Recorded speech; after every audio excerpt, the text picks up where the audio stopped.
What's up mga Kadamok Vlogs? Magluluto po tayo ng kinatang papaya na may talbos. At syempre di po mawawala ang mga ingredients nating bawang sibuyas.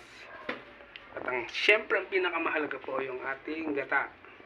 Lulutuin po natin sa makalumang pamamaraan ng pagluluto.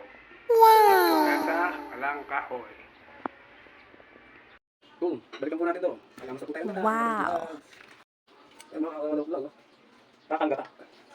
Kaya sinimulan ko na kung gayatin natin sibuyas at bawang.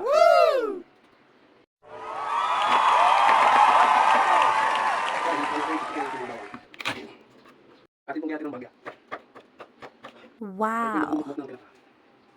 Kaya, ihulog ko na po ang pangalawang gata. Para sa ating... Wow! Sinunod po natin ang bawang at sibuyas, mga kakalok. Woo! Ilagay na rin po natin ang ating minute mo pa. Wow! Sa aroma. Yan,